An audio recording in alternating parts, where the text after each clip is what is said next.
Hey, good morning, people. So I'm headed to the VA. I have a VA appointment. I'm gonna get that taken care of. Let me turn this heater off so you can hear me. Let's start that over. I'm headed to the VA, have an appointment. I'm gonna get some breakfast, and then the Bitcoin conference is today, and it's live streaming. So I'll be watching that all day and tomorrow and the next day, 6, 7, 8, and the next day, I think.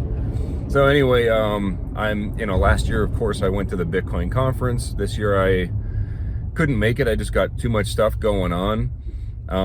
But yeah, man, today, get some breakfast, go back to the shop. It's really windy outside today, so I'm not going to be doing any finishing outside. Another thing, all the wood that I finished yesterday, well, I thought I finished, I had it all outside, and the wind was starting to pick up, and it blew dirt right into my finished pieces of wood. So I'm gonna have to individually take each board and either sand or pick out with a razor blade or something all the little specks of dirt, and then just finish them by hand. So I got 200 boards, so it'll be a nice, calm, peaceful day in the shop doing some woodworking. I enjoy doing that stuff, and I really don't know why I was trying to rush it yesterday by putting everything out. And I worked in a factory for many years, so I have that kind of conveyor belt mentality when it comes to doing things, trying to do things as efficiently as possible, and sometimes they backfire on you, just like yesterday. So no big deal. I enjoy the woodworking part of it. I did a couple boards yesterday after I stopped recording, and I was like, man, why didn't I just do it this way to begin with?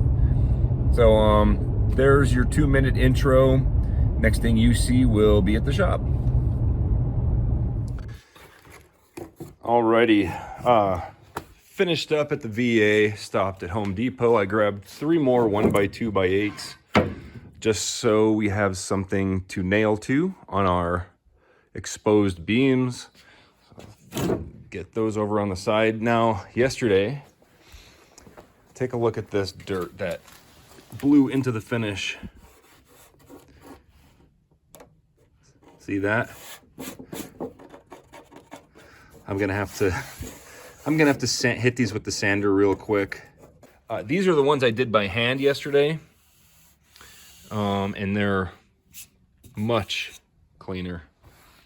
So yeah, this was the quick way and the wrong way. I mean, it would have worked if the wind wouldn't have hit like 76 miles an hour yesterday. It was blowing dirt up against the garage door. Like, it sounded like getting hit with shotgun spray. It was hitting pretty hard. And then these are the unfinished ones. These are also all finished. All the 12-footers here have been done by hand. And all the 8-footers, they're all done with a roller before the wind picked up. So thankfully all those are done. And yeah, it's just basically, I do the back first. And then once I'm done, I just flip it over, do the finish coat on the top, and then it's good to go. So like I said, that's going to be the project today. Just finishing all these up, cleaning these up a bit, and listening to the Bitcoin conference on the live stream, which would be, I think it's Bitcoin Magazine on YouTube. You can watch it. Oh, I also have to clean and return that thing.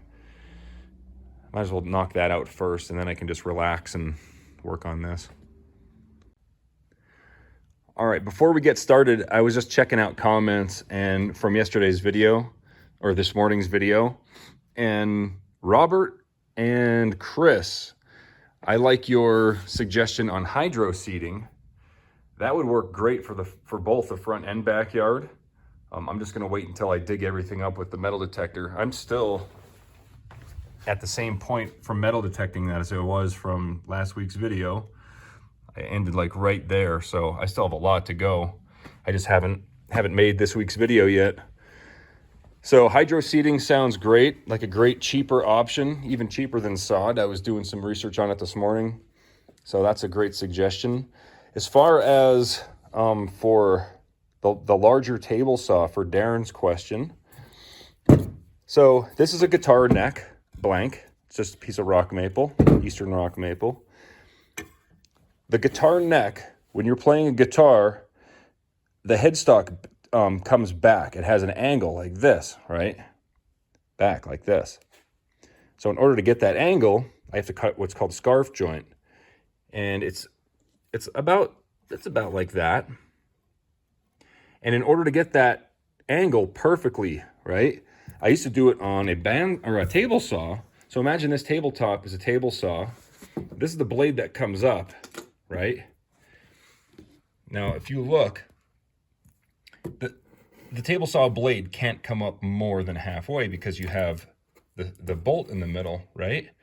So imagine a table saw that's big enough to have a blade that comes up past this. And this is 4 inches, right? So, I mean, the blade has to come up probably a good inch over that. So I need like a 12-inch table saw, or bigger, actually. I can't remember what we had up in New York, but I'm gonna have to bring a ruler, find some heavy machinery, and figure out exactly which table saw I need. All I know is the one that I looked at yesterday, the Model 66 is, the Powermatic Model 66 is a great machine. The thing was immaculate too, and he only wanted like $1,500 for it, which is, you know, you guys know what table saws cost. They're like $6,000, $7,000, especially for a bigger one that I need. But the thing is, couldn't I make that cut on this miter saw, right? I never had a miter saw for guitar making, but if I could figure out a way to, you know, make a jig where it was sturdy enough and safe enough, or I could have this in there and then just bring it down and make that nice clean cut right across. I mean, that's like the main thing I used the table saw for, was that, just that one single cut. Now, doing it by hand, it can be done. You know, it could be done roughly, and then I'd have to sit there sanding for hours. That's just one of those things where I need something that makes an exact clean cut through 4 inches of rock maple. This is like pretty much the hardest wood I'm going to use for a neck, or ash as well is pretty hard. And it has to be a perfect cut, because I don't like to sand or grind too much on either side, because then the grain, you're not matching the exact grain. I like to have the grain. I don't like there to be a gap. Like, say I would cut it across like this, and if I sand a lot, I'm gonna lose, you know, who knows, a 1/4 inch of that awesome grain right there. I want it to be, I don't know. It's just so much faster and easier to do it that way. And I do want to get a production line going, and I don't want to spend 3 days sanding scarf joints. You know, there's so many more steps to go. Anyway, that's my 4-minute rant on, and thank you for the suggestions on the video. All right, let's get to finish work. All right, so I'm just applying the finish to these. Kind of ran out of room, so I'm propping them up against the rafters and stuff. But look how nice this stuff is. It's actually really quality pine here. If you look closely, almost every piece, if you get the light correctly, there, you can see it there. It's got like little, if you guys know what bird's eye maple is, it's got a lot of that going on in it. And that's like pretty much every piece.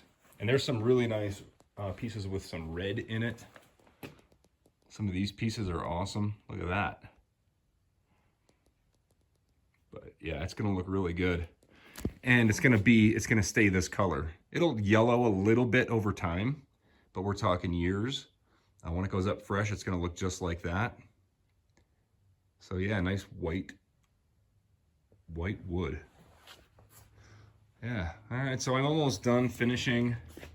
I got a few more to go, maybe another 10 to go. And then I have to go through all of these and sand them and refinish. All right.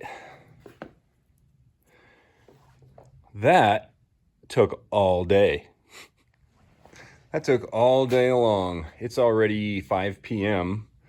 I got all those sanded and finished, everything, both sides. And, you know, it's something that had to be done. You don't want to put unfinished wood into your shop after spending, I mean, it was not cheap to buy this wood. You guys know how much lumber went up. So, I mean, it would be useless to just throw it up in the ceiling, and it'd be nice for a couple of years, but then who knows, you know, if somebody else moved in here and they didn't keep this place climate controlled, it could start splitting and cracking. So I made sure that everything is going to be good for a lifetime and longer. So, yeah, I mean, that's, and just looking at it, guys, what do you think, man? I think I got too much wood. Because, I mean, what's leaning up against there, if you, like, stand it up and picture it, you're already covering, that's like a quarter of the entire garage. And I still have all that to go. Like, there's a big stack down there. I got all this. But the thing is, if I do have leftover, that's fine, because like I said, I plan on doing accent walls, and I have to do the entire living room in the house as well, the ceiling in the living room, because right now, the ceiling in the, well, let me just show you. Oh yeah. Wants to meet the balls. All right, so here's the situation with the ceiling in the living room. Up above this drop ceiling, it's just like in the shop. It's got rafters up there, right? So I want to take this drop ceiling out, and I want to do the same exact kind of ceiling in here.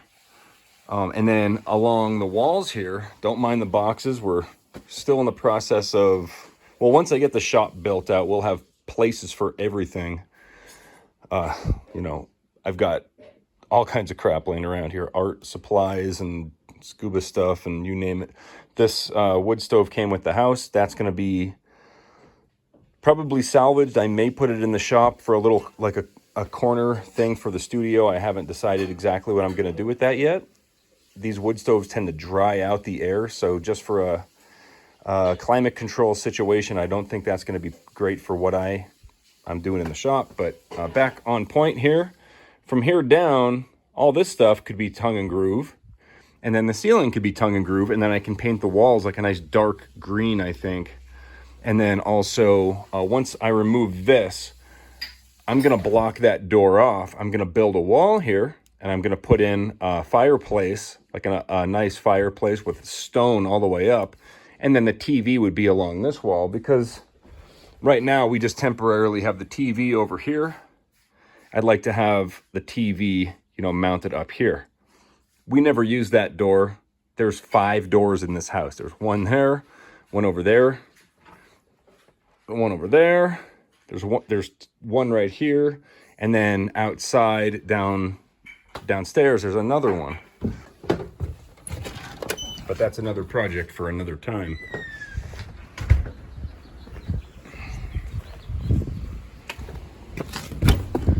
I did put that box of siding up here. I put that on Craigslist. I put it up for $50. You know, I mean, I know it's worth a couple hundred, but I don't know who's going to need such a specific thing. You know, aspen gray siding.